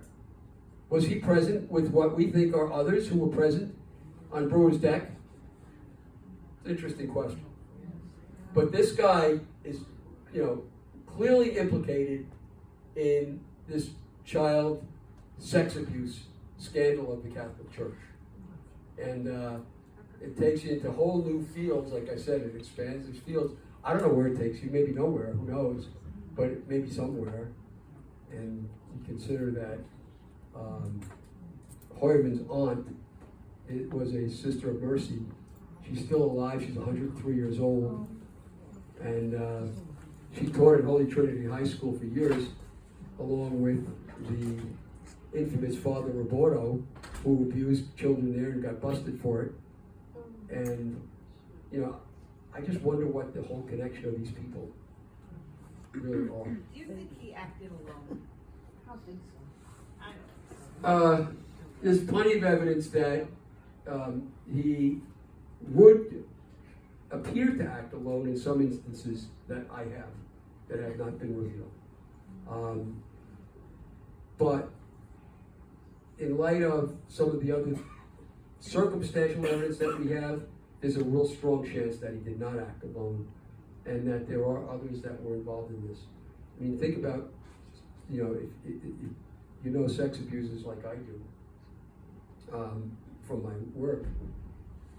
They don't act alone usually. When they go on the internet and they're looking at all this sickness, they like to talk to others about it. They join groups even. They trade pictures. They trade stories. They rape children. They do all kinds of things like that, and they act together. So there are loners, but more often than not, they share these kind of things. So there's a real chance that, and he was a joiner. He joined a lot of different groups that he was involved. There's an interesting twist on this when you look at one of the items that was put in the police inventory were survivalist gear. And those people that, they think the world's coming to an end or the bomb is going to fall, and they want to be ready for it. So they go into Boy Scouts times 3. They go into the woods, they go into the marshes, they build little huts, they hunt, they wear camouflage. This guy's always wearing camouflage. Hoyerman, twice we know of when he had camouflage on. And he's got survivalist equipment. And why does that matter? Because Dr. Peter Hackett testified that, and you can see it, you can look, it's on the internet.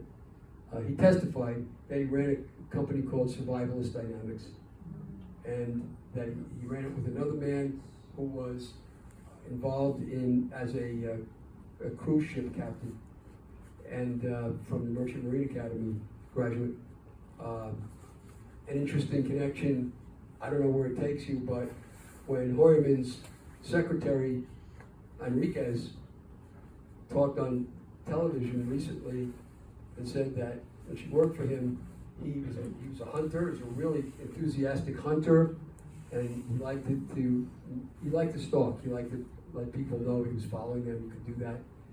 And she said, well, I'm going to be out on a cruise, and I'll be in the middle Atlantic Ocean, you don't know where I am. And he said, oh yes I will, you'll see. And all of a sudden, while she was out on that cruise, under her door comes an envelope, and it's from him saying, see, I told you so, words to that effect. Okay? So there are circumstances that need to be looked into, but they could connect up, maybe. I don't know. So now you got a lot of hands in your hand, you two guys, and then you two. How's that? Let's start with you, ma'am. Yeah. Okay. I wanted to know if I had two questions. The first one was the fact that the commissioner is resigning. Did that have to do with him giving information about this case? And you know, pissing off the DA and cops and things like that? And do you think going forward it's going to be a little bit more difficult to cooperate with Suffolk Police, or do you not think so, or are you not sure? I'm not sure.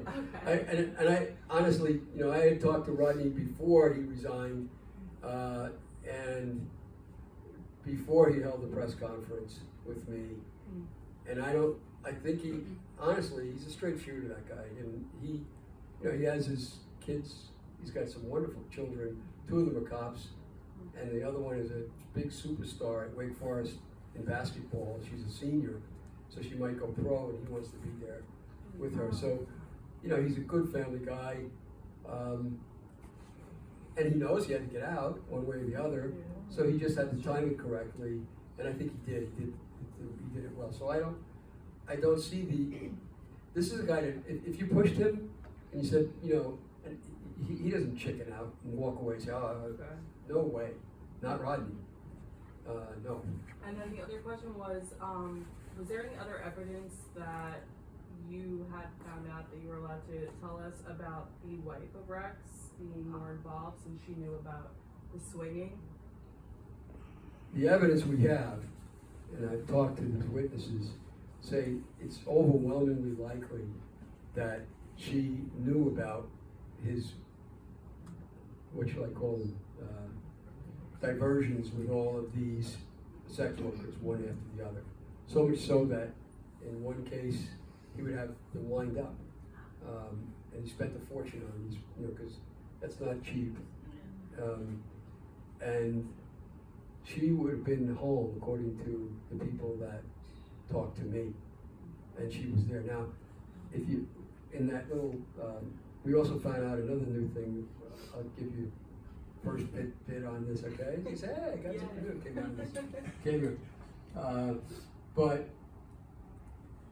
on October 5th, a document was filed, Suffolk County Clerk's Office, a deed, that was signed on September 22nd of this year, where Rex Hoyerman deeded over that little house to Osa, ASA, Osa, his wife, without consideration, without any money being exchanged. Now that's inherently a presumptive fraud on creditors, right? You know, whether it's a matrimonial reason to do it or not. And the interesting thing about that transfer as well was that it showed the size of the house. That house was 1,300 square feet. That is a box. Yeah. I don't know if even this room is bigger than the house. How could somebody living in that house, where the boundaries of the next door neighbors are very tight to it, not notice that sex workers were going in downstairs and servicing him? It's impossible to believe. In this day and age of cell phones and computers, and women always being women, I call upon your intuition and say, you wouldn't know? For 27 years this guy was doing this? You wouldn't smell it in his clothing? You know, how you want to believe that? I guess you can believe anything you want, right? So can I. But I have this evidence, and I can't avoid it. So now you had your hand up. Yes. When Shannan called 911 and the tape was finally released to the public, were there parts of it that were cut out? Well, it's a good question too. So far, all good questions. We don't know. It doesn't look like it, doesn't seem like it, not absolutely certain, because when Detective Portella delivered the tape to me, I said, where's the original? I'm supposed to get the original. I was supposed to get your enhancements, you know, voice enhancements, papers, and any transcript of the tape that you guys made. That's part of the subpoena. That's what I was supposed to get. They didn't do any enhancement. They did not take a transcript of what was in the tape. And they gave me a copy of a copy. They did not ever have the original. So they were holding out to the court all those years that they fought me, to all the different courts, that they had it and they weren't giving it up because it was an open active investigation, and that was not true. They did not have the original ever. Instead, this New York State Police Department had it all along, and I had subpoenaed them, just in case, I had subpoenaed them as well, and they said, we're not obeying the subpoena, and we're gonna go along with whatever Suffolk County does. And to this day, we think now, because we call the state police, they don't think they have it, it's lost. So we're working with a copy of a copy. That answer your question? Well, you had your chance. No. I saw somebody on TV saying, or I don't know if it was you or somebody, saying that his wife should be indicted. I did not say that. I never said She that. knew what was going on. I said she knew what was going on I mean, about the sex workers coming there, yeah. and that by implication, that means that she's part of an ongoing enterprise, right? And that makes her culpable. That I still say. Okay. But I had said some of the, you two. Okay. I know you had said before that, there wasn't enough evidence against Rex, I guess, to either charge him or investigate him. So is anybody actively being investigated or charged for the death of Shannan? No. Nobody is being investigated right now that we know of by the police department, but Commissioner Harrison said that any new evidence would be considered 1,000%. So I said it. And so in his mind, it was reopened. But I don't know what the police are going to do about that, because the police have steadily taken this position about the natural causes nonsense. Yeah, that's what I was gonna say, how can they, if they're gonna stand by saying that she drowned, but then try and charge someone with it, I was just wondering, like, if both were being done at the same time. Don't know. The inner workings of the police department, their bellywork, they're not gonna tell me. So I don't know. And by the way, just so you know, my explanation of all those details, which we hadn't had time for here, we're doing a symposium at St. Francis College in Rockville Center at their theater. I've rented the space for December 8th from 2 o'clock to 5 o'clock, 3 hours. We're going to do a very scholarly, step-by-step presentation of everything we know about this case and so forth. So you're welcome to come. We hope we can get a full.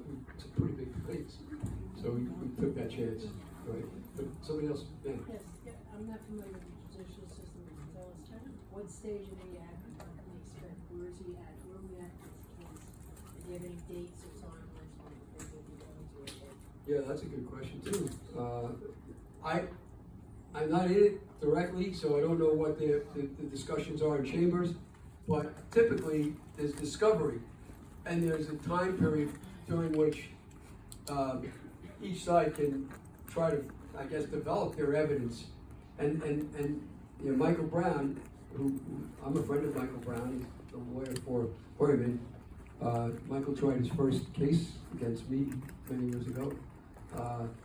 Michael has got a hell of a task having to go through all that, and so they put another lawyer on the case with him from the state list of, they call it Judiciary Law 18B list of lawyers who are assigned counsel, and because it's going to take months for them to figure out what is in that, and then probably my guess is maybe in the spring or maybe summertime there'll be a trial.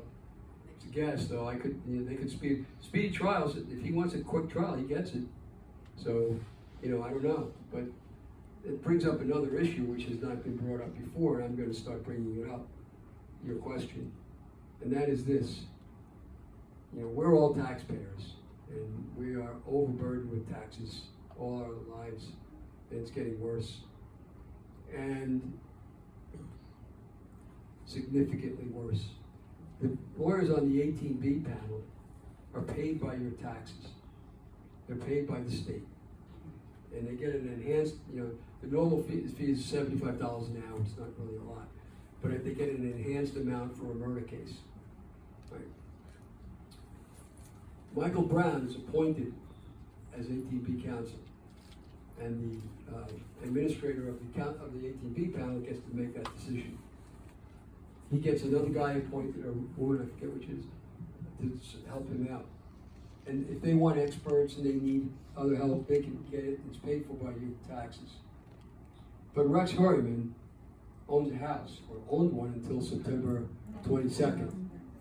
Okay? And it's true that on that house, he's such a scuzz that everything the guy did is crooked. He couldn't do anything straight. So he owes the federal government over about $250,000 in tax lien. He owes over $81,000 to the state. And those are liens on the house and on the property.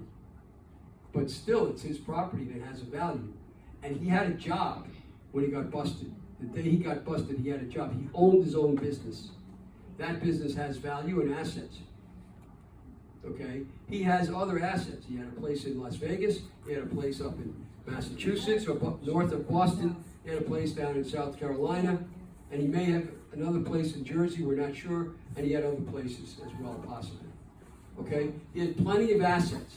He does not, under the law, qualify for 18B counsel. Yet he's got it at your expense. Okay? And, I mean, if he wants to use Michael, let him pay for it. But it shouldn't be the taxes. And now, when he's now transferred this property out from under himself and gave it to 100% to his wife, in what's obviously a hustle, another hustle of his made. That should bring up for somebody an objection. Yeah. And it's not for me to object, I'm not in the case. But somebody should be objecting and say, why is this guy, I would be, say, why is this guy getting a lawyer? Let him go pay for his own lawyer. Well, who's supposed to Why are do we that? paying for it? Who's supposed to bring that up? Well, that's up to the people in the case. Considering that, they took Mary up to, Hackett's porch and you could see, where Shannan was found from there, do you still consider him a suspect? Hackett? Yeah. Oh, yeah. Yeah. Oh, absolutely. Are you allowed to give your opinion of what you think happened to Shannan? She was murdered. Any, by whom, or who? Well, we've sued Peter Hackett as responsible for the death of Shannan Gilbert.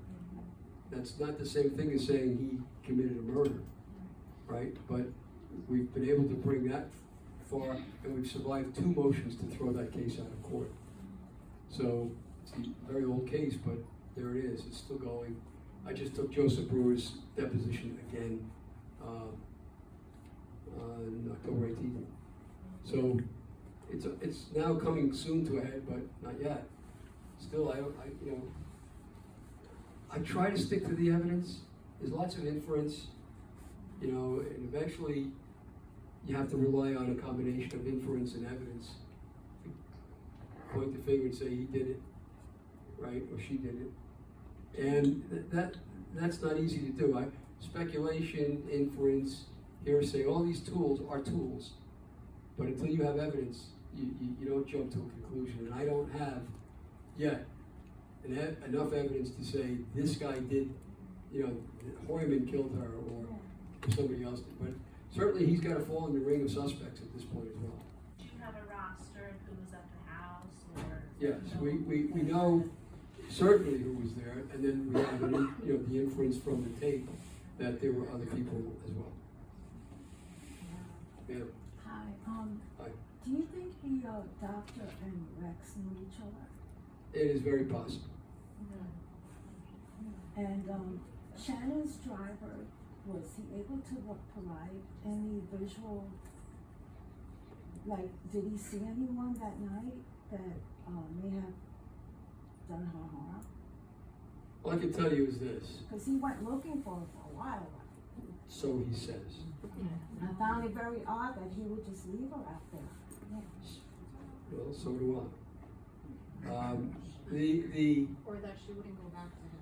Yeah, She was running yeah, scared. you always turn to your driver normally, so something's up there.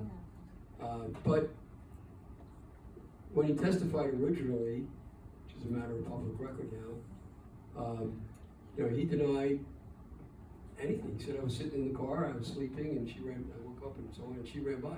His car ran down the road. now that we have the tapes, and I took his testimony again, changed his testimony significantly. And when I started to hone in on questions about the scream and the things leading up to the scream, we were in state Supreme Court, and we were in a deposition room, small room, table, and he sprung up from his chair, started screaming, pounding the walls, calling me an effing this and an effing that, pulled his shirt over his head and refused to testify. So. And didn't the doctor, Can you make this stuff up? You're honest. Would I be out of my mind to be making this up? It's really happened in this case. I'm sorry. Who else? I'm sorry. We're late, right? We're a little over time. I don't want to get. How's the Gilbert family doing? The Gilbert family, how are they? The Gilbert, it's a nice question. Cherie's holding up real well, and Stevie is too, and they, you know, we've become very good, close friends, and you know, they're supporting the efforts that I'm making. And poor Sarah, who lost her mind, was insane, and largely because she lost her sister, who she looked up to like a little goddess. She, you know, she murdered her mother supposedly. I say she didn't murder. I say she killed her, but she was insane. She imagined that her mother was possessed by a demon, and you know, so she slaughtered her. And the reason she did that, I don't know. I mean, she was out of her mind completely. She claimed that there were demons going in her, and they were hearing a voice that would break up into several voices, go back into a voice. She would see things on the walls. She threatened to kill her mother. By the way, your wonderful state, the same state that's paying for the 18B lawyers, released her when they had records saying she wanted to kill her mother, her son, and her sisters because they were all possessed. And remember, her mother, Mary, had practiced witchcraft for 20 some odd years, so she imagined, you know, Sarah had a reason to imagine that. And yeah, when I met Mary, she had, her license plate was Wicked, it said Wicked on it. But so when, you know, Sarah had this visions, and then when she was allowed out, when she was on her medication, she was fine. So they said, okay, we'll give her medications, and they never checked to see if she was taking them. And everybody knows that people who are schizophrenic, so don't take their meds. And they did nothing to control that. And sure enough, in February of 2016, she had a pet dog, a little pit bull, with her 6-year-old son, and Jay-Z, you know who Jay-Z is, right? Jay-Z entered the dog, and so she drowned the dog.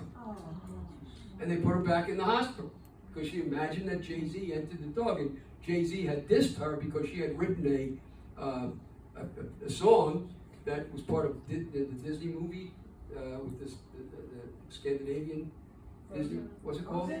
Frozen. Yeah, there's a song from Frozen that she said she wrote, and Jay-Z didn't give her any credit for it. And she wrote some song for him as well, when she saw it on TV. And so she was mad at Jay-Z, and Jay-Z entered the dog. That's what she thought. So she kills the dog. They locked her up, kept her for a few months, and in June they let her go. And again, giving her meds. Knowing that this is the behavior that this girl was involved in, and sure enough, a month later, she killed Mary. So I defended her because I knew, you know, I was Mary's lawyer. Mary's gone, and I knew that Mary went to her death knowingly. She was doing everything she could to really kind of salvage her motherhood. And over the years, she had gotten to be a better and better mother. And you know, it was a rough life in the beginning, from what I understand. And Mary was really kind and caring about her daughters. And so much so with Sarah, that Mary was trying everything she could to help poor Sarah. She knew that morning Sarah had been missing for days, and had they had left her some, you know, a cup of some drink, and she thought it was poison. Told them, don't, you know, I know my mother's trying to poison me. Mary knew all this, and Cherie told her, don't go over there. she's in a bad way, don't go over there. Mary knew she had to go, and she went to her death, because she went to help her daughter. So I said, you know, I know that, and I knew Mary real well, and I knew what she would have wanted me to do, and that would be to defend her daughter, because her daughter was not in her own mind. And I did. And the jury just wouldn't, it was such a horrifying death. I won't tell you what happened, it was just beyond belief, that they weren't gonna let her go out on an insanity plea. So I had I brought in the best forensic psychiatrist on the East Coast, Dr. Alex Bardet. And he's a friend of mine, and he agreed to come in pro bono and testify that she was insane. The state put up a doctor who had never testified in a criminal case before, and the jury found her guilty anyway. And then I thought it was so outrageous, I appealed it pro bono, and went to Albany and argued the case, and they agreed and said, with the state said, well, it was really a competition of experts. And so Sarah is convicted murderer, she's in jail, and she's still insane. So that's the story of the Gilbert family. One more question, and I think that they're going to throw us out. So, Do you think Burke was present when any of these situations happened?